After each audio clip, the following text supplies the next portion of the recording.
এইখানে তো আমি এই কথাটা বললাম যে এই ব্যাপারগুলো চেঞ্জ করতে হবে। মানে এলোপাতারি আমরা একটা কাজ করলাম, সে কাজটা আমাদের দেশের মানুষ বলতেছে ভালো লাগছে না, হচ্ছে না। আসলে কেন হচ্ছে না? সর্বপ্রথম এই প্রশ্নটা আসলে আমি যদি আপনাকে ছুড়ে দিই বা আমি যদি একটা পাবলিককে ছুড়ে দিই, কেন ভালো লাগছে না, কেন বাজে মন্তব্য করবে? একই ড্রেস আমি যদি দেখি নরাপাতি পড়তেছে, তাকে হাততালি দেওয়া হচ্ছে।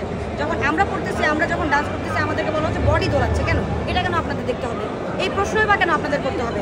আপনারা একটু অন্যভাবে দেখেন না আমাদেরকে। সেই আমাদের সম্মানের জায়গা, কিন্তু নিচে নামানোর তো কোনো দরকার। কিন্তু অনেকে ভাইরালের জন্য নিজের মুভমেন্ট অনেক কিছু করে, অনেক সময় পোশাক দেওয়ার জন্য যারা করে তারা জানে, তারা তো এখানে আসবে না। যারা আসলে আপনি আজকে দেখেছেন এই প্রোগ্রামে সবাইকে দেখেছেন, সবার ফেস তো দেখেছেন। এখানে আসলে যারা ভাইরাল হয়েছে ইন্টারনেটে, তারাই এখানে আসছে।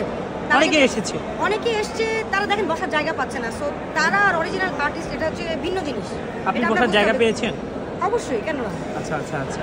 আসলে এই যে ভাইরালের নেশায় অনেকে অনেক অঙ্গভঙ্গি করে এবং পোশাকটা একটু আমরা দেখেছি সোশ্যাল মিডিয়াতে একজন বলেছে যে আসলে নায়িকা হতে হলে একটু খুলতে হয়, এরকমের কথা বলছে। যারা এখানে ইউটিউবার আছেন বা আমাদের রিলে যে কিছু নিউজ হচ্ছে, আপনারাও কিন্তু ভাইরাল হওয়ার জন্য এখানে আসছেন। যদি ওইভাবে চিন্তা করেন যে আমরা ভাইরাল হই না, ভাইরাল করি, যে যাই হোক, এটাও তো আপনাদের বিজনেস। এটা যদি আমাদের কাজ থাকে, এটা আপনাদেরও বিজনেস। আমাদের বিজনেস না, আমরা অনেক সময় আমরা না থাকলে আমি বলি, আমরা না থাকলে বা টিকটকার যাদেরকে হেউ করে কথা বলা হয়, তারাও কিন্তু এখন সোশ্যাল মিডিয়ার একটা পার্ট হয়ে গেছে। সো এদেরকে হেউ করে দেখার কোনো কারণই নাই। কজ এরা না থাকলে আপনারা রিল বানাতে পারবেন না, আপনাদের ভিডিও থাকবে না, তো বিজনেস থাকবে না। এখানে সবাই সমান ভূমিকা পালন করে, এটা আমি বলবো। খোলা পোশাক কি আসলে একটা নারীর সৌন্দর্য? আপনার নারীর কথা আর আর্টিস্টের কথা চিন্তা করলে হবে না। আমি বা অন্যান্য আর্টিস্টগুলো অন্য ধরনের ড্রেস পরবে, এই জন্য তারা আর্টিস্ট। তা না হলে তো তারা কাউকে কোনো একজনকে বিয়ে করে দেখা যাচ্ছে যে সংসার করবে। মেহজাবিন অনেক বড় একজন আর্টিস্ট, তাকে কখনো দেখা যায় না যে খোলামেলা পোশাক। মেহজাবিনের ক্যারেক্টার অনুযায়ী সে এই কাজগুলো করে। তার মানে আপনার ক্যারেক্টার মেহজাবিন আমি আপনার কথাগুলোর অ্যানসার দিতে একদমই রাজি না। সরি, তাহলে আমি কথা বলবো না। আমরা কথা উত্তর দিবেন না কেন? আমি সাংবাদিক প্রশ্ন করতে পারি। আপনি সাংবাদিক হতে পারেন, আপনি কি হতে পারেন সেটা আপনার একান্ত।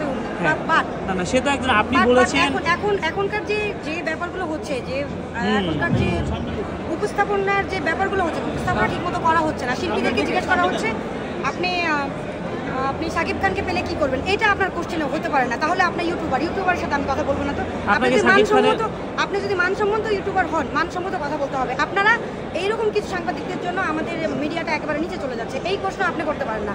আপনি প্রশ্ন করবেন আমাদের স্ট্রাগল নিয়ে, কেন আমাদের এরকম হচ্ছে, কেন আমরা আগাতে পারছি না, কেন আমরা ডাউন হই, কেন শিল্পীদের জীবনে কেনগুলো আপনারা তুলে ধরতে পারেন।